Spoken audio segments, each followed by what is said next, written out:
Hey, what's up, everybody? I'm John Cimino. And I'm Keith Gleason. Welcome to our first video update.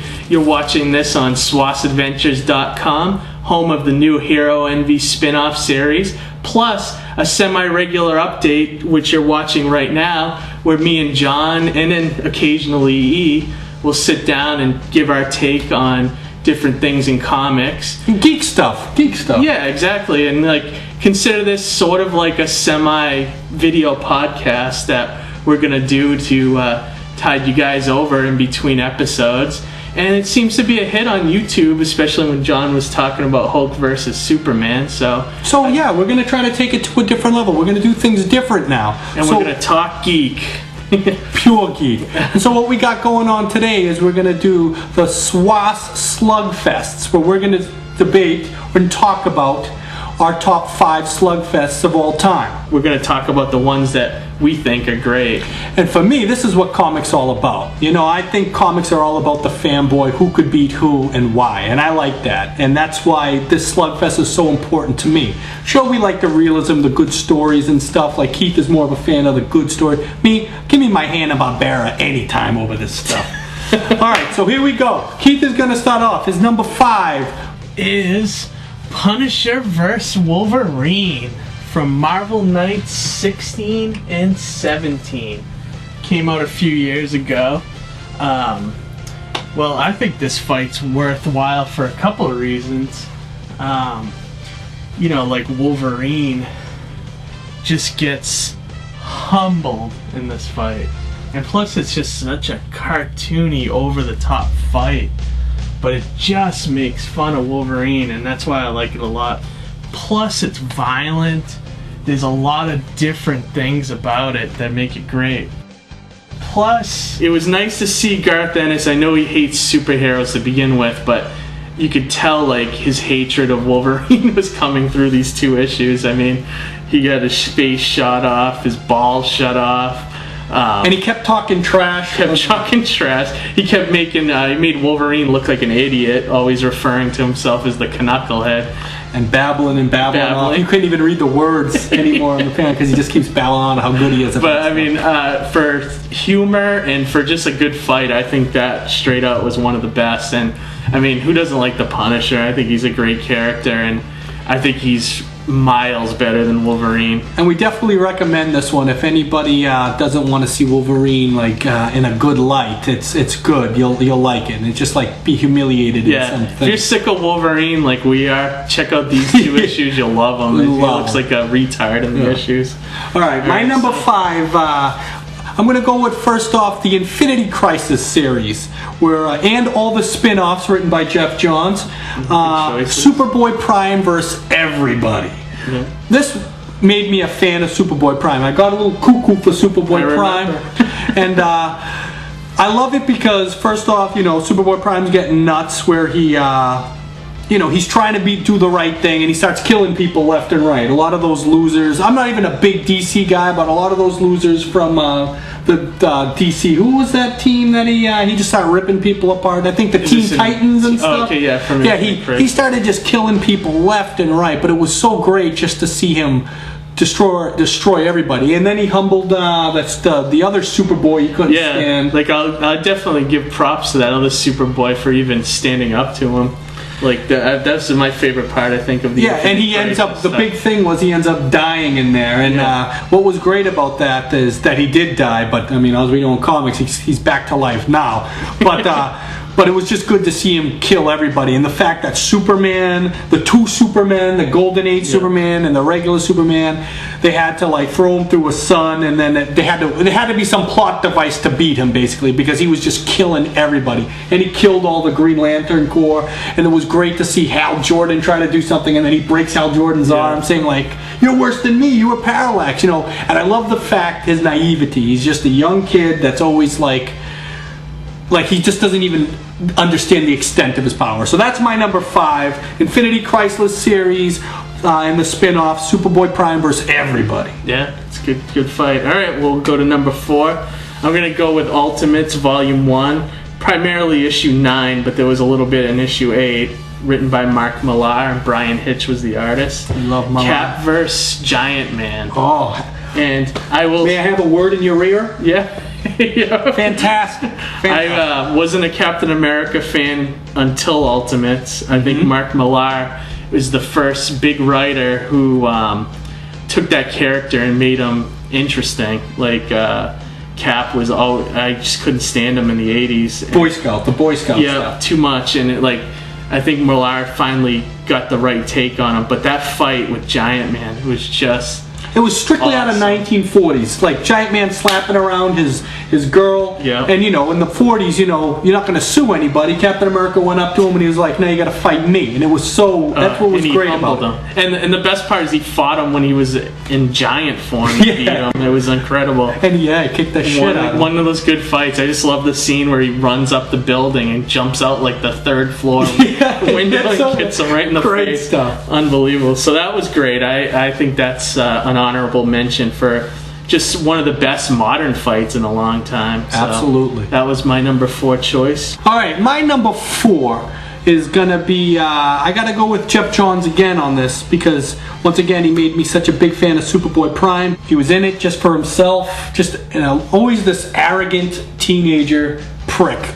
Basically was me when I was that age, even today. And he's just wanting to do it for himself, and then he just ends up fighting everyone. He even goes after the Anti-Monitor and rips him apart at the end too. And it was just so great to see him fight all the superheroes, and then Ion, the most powerful thing the Green Lanterns have to throw at him, he kicks the shit out of him.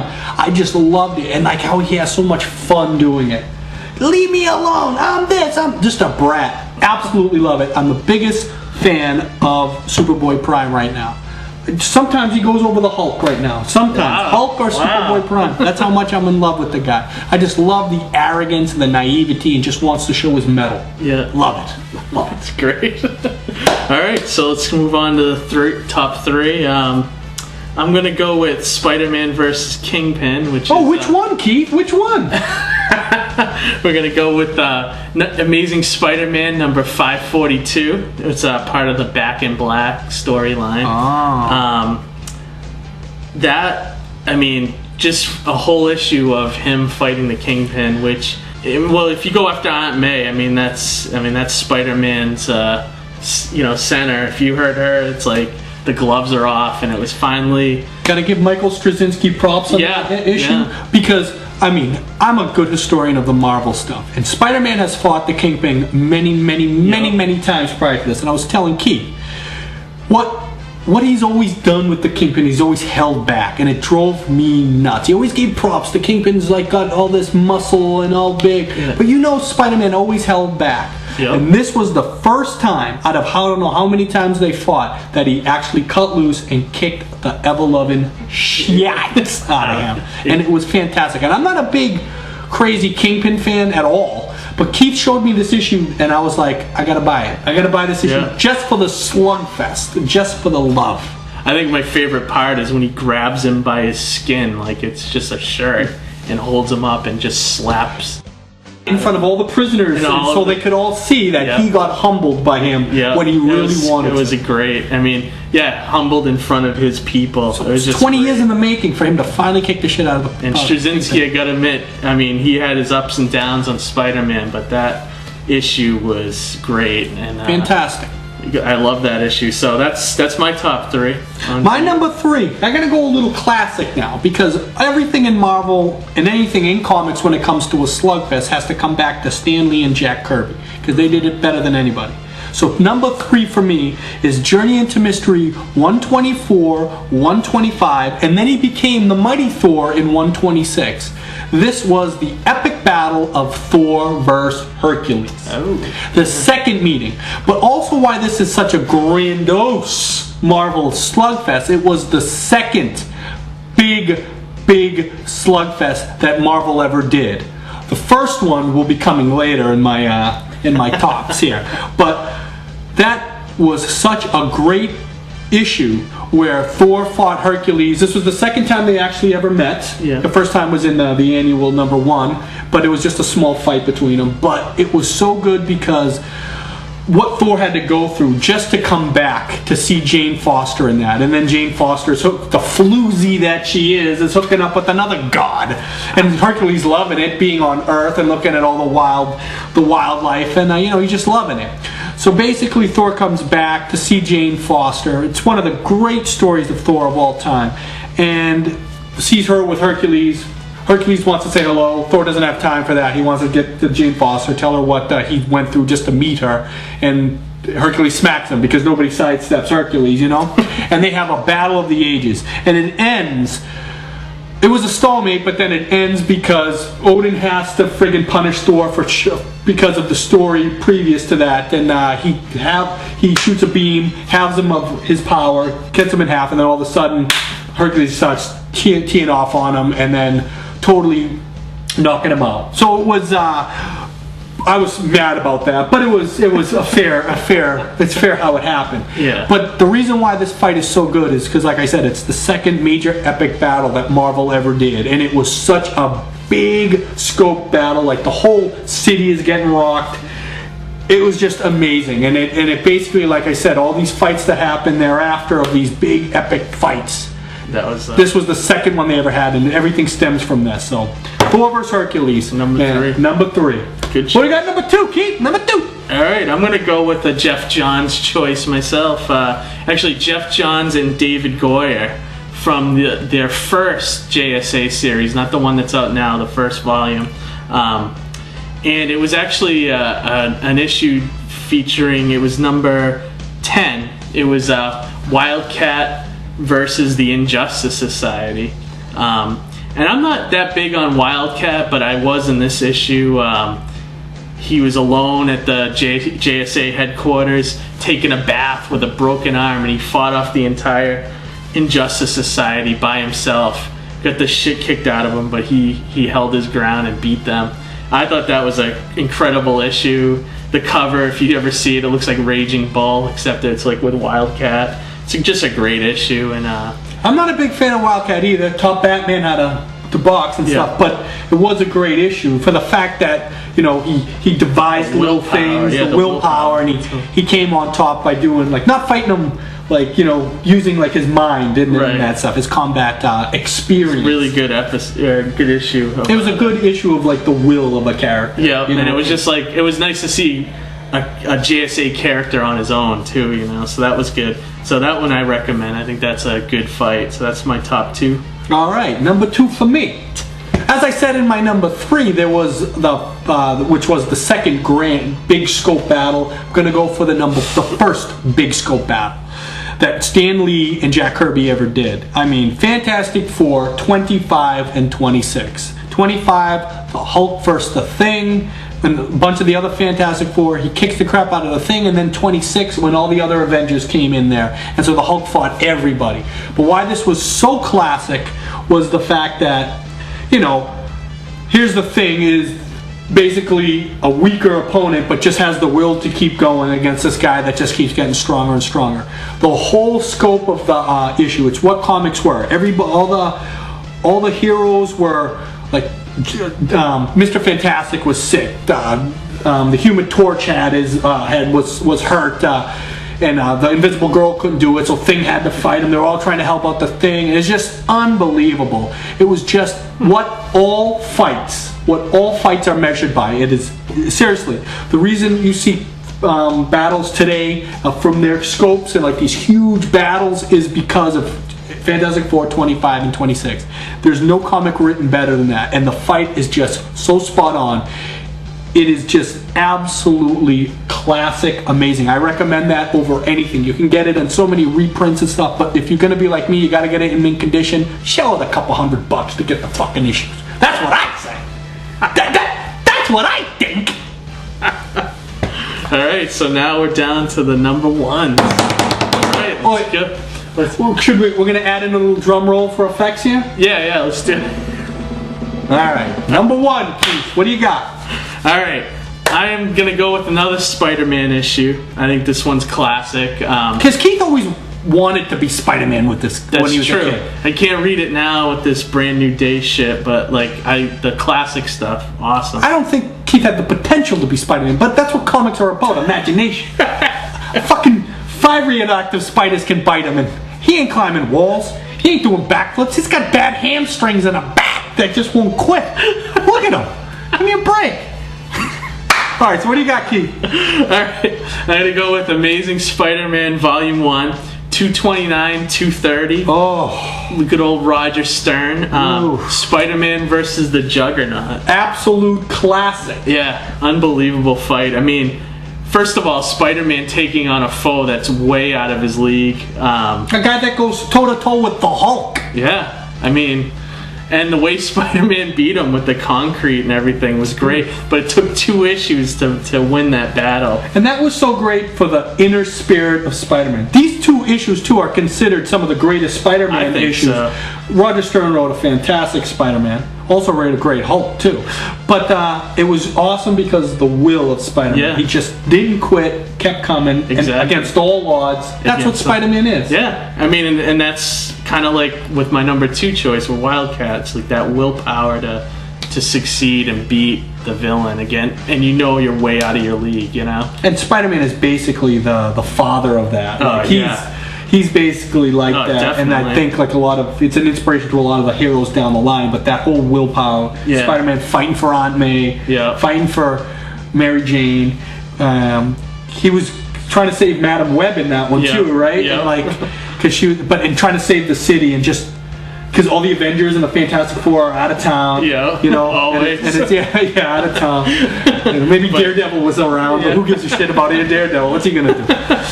But that was great. That is a great fight. So I'm gonna put that as my number 1 choice and my number 1 character too. So. Oh God, obviously. And for me, my number 1. Let's have another drum roll, please. I'm gonna have to go with Journey into Mystery 112. By Stan Lee and Jack Kirby again, Hulk vs. Thor. Now, this is not just the best fight of all time. This is absolutely my greatest comic book of all time. For me, it represents what comics are. Just at the starting, there's Thor fans and there's Hulk fans, and they're debating on who's stronger, Hulk versus Thor. And that was the great money plot for Stan Lee at that time. Who's stronger? Today, we know who's stronger. But we're not going to say. But back then, it was a big deal, and it was Thor coming there and telling the kids what happened in it. Actually, the fight went down in Avengers number 3, but Hulk and Thor were off a few panels on that, and this is what happened off in a few panels. It was Hulk fighting Thor, and this is the battle that took place. And Thor goes to Odin to take the enchantment away from his hammer so he could fight Hulk, like a muscle to muscle. And Hulk didn't care. He wanted that hammer and stuff. And Thor had to basically fight to keep the Hulk from destroying that hammer. It was absolutely awesome. And obviously it ends in a stalemate. Mm-hmm. But why this goes above 25 and 26, which I rated at number 2, is because this issue spawned the debate of who's stronger, Hulk versus Hulk or Thor, where everybody knew Hulk was stronger than Thing. Yeah. It just was that standalone issue, and it started that whole debate that Thorites and Hulk fans still have debated about today. Monster. Yeah, and it was just awesome, and it was so well written, and once again Jack Kirby doing the pacing and the fight scenes, the panels, so action packed. I mean, if I have to recommend any, and it's a standalone issue too, you don't have to read 5 issues, right? But if I recommend any one issue, my house is burning down, I gotta save an issue, and it's gonna get cremated with me, and I'm gonna hold it hey, it's my Thor Journey into Mystery 112. Absolutely a phenomenal issue, and it just makes me want to dream. Yeah, makes me want to dream. All right, so there you have it. That's our top 5. Leave us comments. We'd love to hear what you guys think, and then also check us out on the new site again, swassadventures.com. And we're doing things differently now. We're going to make this more interactive and stuff. We want to have our webisodes going, but we also want to talk geek debates, because that's what we're all about. And we go to conventions again and look on our documentaries that we do. Now we're going to start up conventions again. We're going to interact. We're going to also start getting. We're gonna get people in the industry, and they're gonna start talking about this stuff too. We do it a little more intensely from the geek perspective. You know, we want to know what you like. So tell us. We want to know Slugfest, and then we're going to just do a whole lot of things differently here. Yeah, more fun. A little more interactive. Like I said, we want to do this segment, you know, semi-regularly in addition to our actual episodes. So just want to have a lot more content and just make it fun. Get a little more like what we want to do, you know, like for a long time we couldn't do what we want to do. Now we're going to do what we want to do. Exactly. So check us out, swassadventures.com. Get in on the geek action. Later.